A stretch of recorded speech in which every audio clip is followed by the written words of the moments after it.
שלום לכל הילדים, שלום לאמרי ודוריה.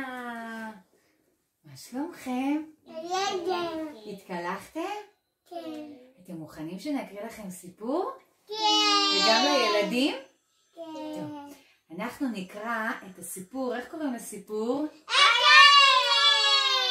מלך האריות, נכון, של האריה. הנה מלך האריות. צועק. וזה סיפור שתרגמו אותו מאנגלית. סיגל גפן מתחילים. נכון. היה זה יום מיוחד במינו באדמות הגאווה. איך קוראים לו? קטן. קטן. מי זה? איך קוראים לו? קוף. אבל הקוף את מי מחזיק? סימבה. סימבה. כל החיות הגיעו ממרחקים כדי לחזות בנסיך החדש שלהם. קוראים לו? סימבה. כל החיות באו לראות את סימבה, נכון. רפיקי, הקוף הזקן והחכם, זברה ופיל. תקשיבו, רפיקי, הקוף הזקן והחכם, הרים את סימבה גבוה באוויר. תרימו את סימבה גבוה, גבוה למעלה, על מנת שכל החיות יוכלו לראות את הנסיך החדש, נכון? כשסימבה התבגר, הוא נהנה לשחק עם אבא שלו. מופסה, אבא שלו, הוא היה המלך, נכון? הוא מלך החיות. סימבה ומופסה אהבו לפקוח עין יחדיו על אדמות הגאווה ולשוחח על החיות שגרו שם. יום אחד רצה סימבה לשחק עם אבא שלו, אבל אביו היה עסוק, נכון דידי? כן. אז הוא הלך לדוד שלו, הוא ביקש ממנו, דוד סקר, אתה יכול לשחק איתי? לא, אמר, אבל אגלה לך לאן ללכת לשחק, לבית הגברות לפילים. סימבה וחברתו נלה יצאו יחדיו אל בית הגברות. שניהם היו נרגשים, זאת הייתה אמורה להיות הפעם הראשונה שהם יוצאים משטח אדמות הגאווה.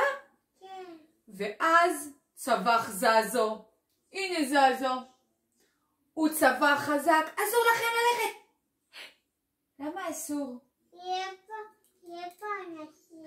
כי הוא מסוכן. נכון, מסוכן. תראי, בואי תשבי פה שתוכלי לראות. מאוד מסוכן. צבועים גרו שם, והצבועים היו רעבים. תוציאו ססי, לא שמעת. למזלם של גורי האריות, מופסה הציל אותם. הצבועים נמלטו במהירות. הנה אבא מופסה בא להציל אותם. באותו לילה מופסה וסימבה יצאו לסיבוב. הבט בכוכבים. הנה הם מסתכלים על הכוכבים, נכון? מלכי העבר האדירים מביטים עלינו מלמעלה. הם תמיד יהיו שם להדריך אותך, וכך גם אני. כך אמר אבא שלו. והנה מי זה? דוד סקר. למחרת שוב פגש סימבה הקטן את סקר, דוד שלו הרשע. לאבא שלך יש הפתעה עבורך, אמר הדוד הרשע. רד אל הוואדי. על הוואדי ההפתעה התבררה כתכסיס. אוי אוי אוי, מה קרה? מה קרה לסימבה? הגיעו חיות פרא רוצות לאכול את סימבה. נכון.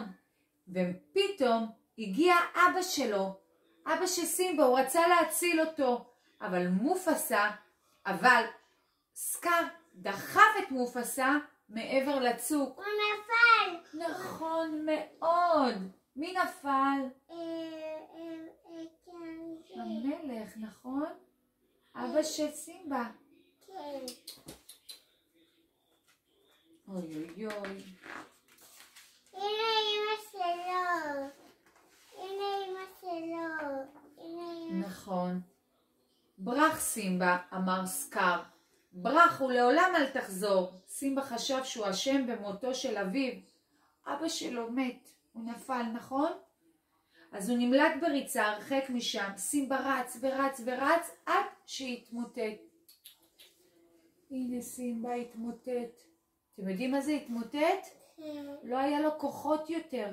הוא לא אכל ולא שתה והוא היה עייף. הנה הוא נפל, לא נשארו לו כוחות. טימון ופומבה מצאו את סימבה. הם לקחו אותו למקום מבטחים. אתם יודעים מה זה מקום מבטחים? מקום בטוח. כמו הבית של אמא ואבא, נכון? טימון ופומבה לקחו את סימבה אל ביתם. הם לימדו אותו מה זה אקונה מטאטה. תגידו, אקונה מטאטה. המשמעות היא ללא דאגות, נכון? הם אפילו לימדו אותו לאכול תולעים מתפתלות. סימבה גדל.